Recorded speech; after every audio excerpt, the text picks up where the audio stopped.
रोहित जैन और मैं एक aesthetic and reconstructive plastic surgeon हूँ और opulence clinic south city 1 Gurgaon में प्रैक्टिस करता हूँ। आज हम बात करने वाले हैं एब्डोमिनोप्लास्टी के बारे में।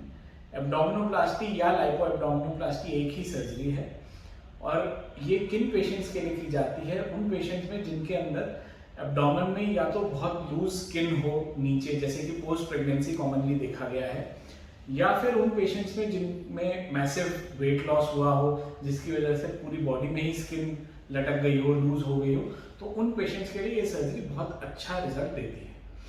अब इस सर्जरी में हम करते क्या क्या है? एक तो जो लूज एब्डोमिनल वॉल मसल्स हैं उनको हम टाइटन करते हैं।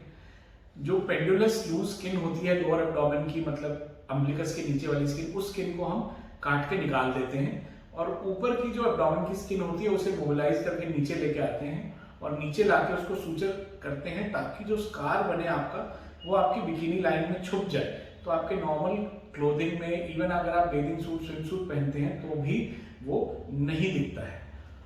अब ये जो प्रोसीजर है इसके कुछ वेरिएशंस भी हैं, जैसे कि मिनी टमी टक। जो पेशेंट्स जिनके अंदर लैक्सिटी है एब्डोमेन की लेकिन बहुत ज्यादा नहीं है, उनमें हम एक मिनी टमी टक कर सकते हैं। या वो पेशेंट्स, जैसे कि मैंने आपको बताया कि जो मैसिव वेट लॉस वाले पेशेंट होते हैं जिनके अंदर सारी बॉडी में स्किन लैक्सिटी होती है, उनके अंदर ये पार्ट ऑफ ट्रीटमेंट है। तो एक 360 डिग्री बेल्ट लाइपेक्टमी बोलते हैं, उसका एक पार्ट हो सकती है एब्डोमिनोप्लास्टी, और इसी के साथ उन पेशेंट्स में और थाई लिफ्ट, आर्म लिफ्ट, ये सब सर्जरीज भी जरूरत पड़ सकती है।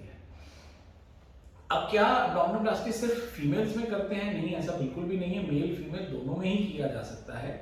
कुछ चीजों का आपको ध्यान रखना है, जैसे कि सर्जरी के पहले और सर्जरी के बाद आपको स्मोकिंग को स्टॉप करना है। अगर आपको डायबिटीज है, ब्लड प्रेशर है, तो इन चीजों को कंट्रोल में रखना है। बहुत इंपॉर्टेंट है ये जानना हमारे लिए कि सर्जरी जो है इसमें तकरीबन 3 से 4 घंटे लगते हैं। इसी सर्जरी के दौरान हम आसपास के जो एरिया हैं उनके अंदर लाइपोसक्शन भी कर देते हैं। और जब हम आपकी एब्डोमिनल मसल्स को टाइटन करते हैं तो बॉडी कंट्रोल बहुत अच्छा आता है। वो जो आवर ग्लास फिगर हम बोलते हैं वो हम अचीव कर सकते हैं इस सर्जरी के साथ, और रिजल्ट्स वाकई में अच्छे होते हैं।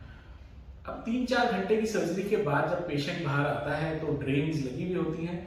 हम पेशेंट को यूजुअली 3 डेज तक अपने यहाँ रखते हैं।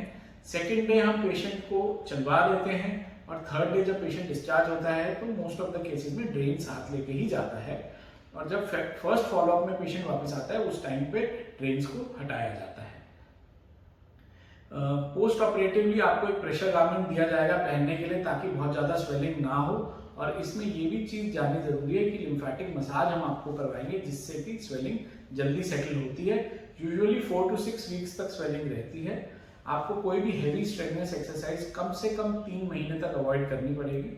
हाँ, आप 1 महीने के बाद नॉर्मल कार्डियो टाइप एक्सरसाइजेस शुरू कर सकते हैं, लेकिन उसमें ध्यान रखना पड़ेगा कि जो भी एक्सरसाइज ऐसी है जिसमें पेट पे खिंचाव ज्यादा आता है वो एक्सरसाइज आपको नहीं करनी है।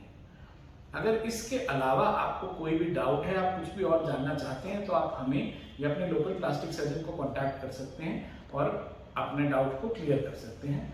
Thank you so much, have a good day.